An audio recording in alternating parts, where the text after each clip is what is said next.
Hey, Sherwood Oaks family, this is Jim Clark, and I'm here with my son, Myles. I was wondering if he was going to get his name there for a moment. I asked him to be a part of the video today because I have a very important question for him. How old are you? 10. That's not the question, but he is 10 years old, and so how many years have you been driving? 0. None? No. Not driven at all? No. Never been behind the wheel of a car? Nope. Okay. He's 10. He's never driven that I'm aware of. Buggy things and the scooter things and that kind of thing. But never driven a car. And so how would you get to the church? From our house? Well, we live on... Don't tell them where we live. Just give me some generals. So we would go on State Route 46, and it leads to College Mall Road, which leads to Sierra Road, and it goes up there, and there's a roundabout. You go on that roundabout, and that gets to the church. Okay.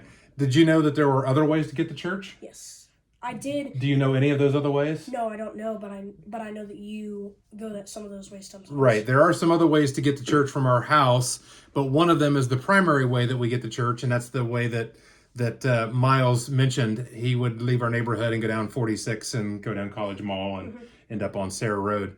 And so today, for our reading for the Passion Week, we are talking about John chapter 14, and I thought I would let Myles read this verse for us. It's actually highlighted in his Bible. Do you want to read verse 6? Sure. Jesus told him, "I am the way, the truth, and the life. No one can come through the Father except through me." Okay, so what's Jesus saying in this verse?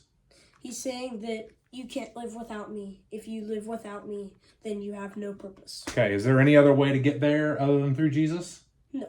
No, Jesus is saying there's only one way, unlike driving to church from our current location, where there are multiple ways, right? There's like 4. Yeah, there's like 4 or 5 or 400. But unlike that, there is only one way to get to God, and that's through Jesus. And so one of the things that we focus on in the midst of this Easter week is that Jesus is the only way to get to God. And we know that because Jesus is the only one who died and was resurrected himself from the grave. Did you know that? Yeah. Jesus, right. Not a trick question. No. He looked at me like I was asking him a trick question. Jesus is the only one who died and was resurrected himself back to life again. Yeah. And so he's the guy who says, "I am the way, the truth, and the life." And so if he's the one who says that he is the way, the truth, and the life, then we can trust that he is true, because Jesus is the way and the truth and the life. And the life. Have a great Thursday.